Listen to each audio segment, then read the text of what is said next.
Sorry about that. We'll move on into this now. I kind of got some of it set up, so certainly our pleasure to be here. But what we were talking a little bit about the fact that, change is all around us now, and highway agencies and industry are certainly trying to respond with some new ideas about building and modernizing today's pavement networks. The restrictions of MAP 21 and the new asset management, pavement management rules that are out there certainly are changing our focus, and we're finding more and more that we're not reconstructing highways, we're not even doing as many overlays. We're moving more towards the resurfacing and the preservation, much of what the discussion has been here for the last 2 days. Really what we're looking at is there a way that we can give new life to aging pavements? And as I mentioned earlier, that's certainly been one of the things I've been very focused on for most of my career in Iowa as we certainly tried to develop a concrete overlay market. And we feel certainly that it's a proven resurfacing strategy, but as I mentioned earlier, we had to kind of prove that to the DOT because a lot of the folks that were dealing with the data and the numbers 3 or 4 years ago weren't there 20 years ago or more when we started doing the overlays.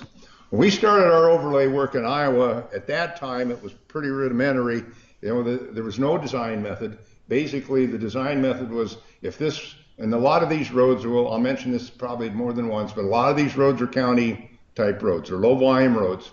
And it was driven by the counties who had been doing concrete pavements, and they had quite a few asphalt pavements that they wanted to cover. They weren't they weren't able to afford to put the asphalt overlay on it every 15 years or whatever it might be. And based on the experience that they were having with their 6-inch thick, undoweled concrete pavements on a granular surface road, they says, why can't we put this on top of concrete and see if we can get the same type of experience? So we'd either put concrete directly on top of concrete if we had a good candidate to do that. That's the challenge there, because usually when you get to thinking about overlaying a concrete pavement, it's probably 40 years old or so, and it may not be something that you want to replicate in an overlay. Or we could put concrete on top of concrete with the interlayer. We had sand seals, we did asphalt like John's doing in Missouri. We're moving more and more to the geotextile now because it really offers us some affordability and also helps the contractor as far as the staging is concerned. Or we could also do concrete on asphalt.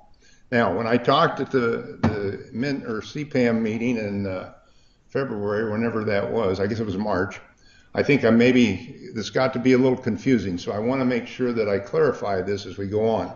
We're going to talk about here in a little bit the concept of bonded concrete on asphalt and unbonded concrete on asphalt.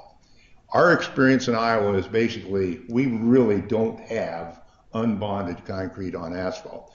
What the difference is the way that we design the pavement. And now with BCOA out there, the bonded concrete on asphalt design method, we're taking into consideration that we do have bond. What we did early on, we weren't even thinking about bond. We were just building on top of a lot of those county roads, but we went out and looked at them and we had the bond. So it just bought some more time in the performance of those pavements. So I wanted to clarify that we don't really, even though the terminology's changed, I'm not sure that it's really a performance issue of being bonded or unbonded on the asphalt. It's really an issue of how you want to design it in the mechanics of it. So the ACPA has been keeping track or trying to accumulate data around the country on the number of overlays that have been done. I think this map only probably shows about half of them. It's kind of a self-serving thing in that we have to populate it, or the state paving associations or DOTs or whomever have to populate it, and it's not something that's everybody's high priority. But I think the big thing here is you can certainly see that a major portion of the overlay work that's been done in the United States is certainly in this Midwestern region, where many of the states that are involved with the NRRA are at. So certainly this is an area where we've seen a lot of overlays in the past. And there's been a lot of growth in the overlay market. As you look at it, prior to 2000, maybe 2% of the concrete paving work that was being done in the country was overlay. In 2015, 2017, we're up around 10, 11, 12%, and I think that continues to grow. I think part of the impetus behind that was, if you see there's a big jump in 2005, 2009, and on to the next one. And I don't know if you remembered what happened then, but we had a little economic issue, and there was the price of some paving materials skyrocketed for a short period of time. But it caused a lot of our state agency folks and our county engineers to look at, what alternatives do I have? I had one county that called me in 2008. I'd called on him for probably 25 years, and he said, I'm not really interested in concrete. And he had one asphalt guy that was doing his work all the time, and he was able to do 50 miles of 2-inch overlay every year on his system. And when 2008 came along, he called me and said, we need to talk. He says, now I can only do 25 miles, and he says, I can't keep the system up. He wanted to do a 2-inch concrete overlay, but I kind of convinced him that maybe life cycle wise we could ramp it up maybe to 4.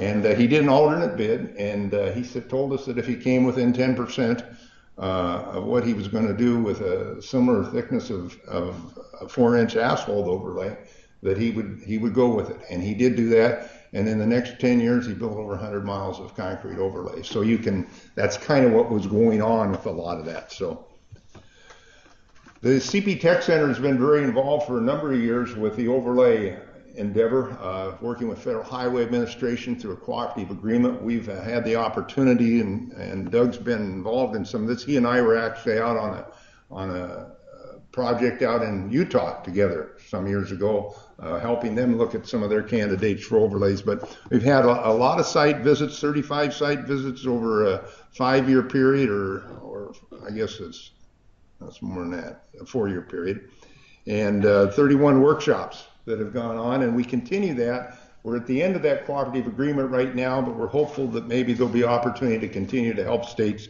identify some of those. As I mentioned earlier, today's vernacular is really, we talk about bonded overlay systems, whether it's on concrete, asphalt, or with an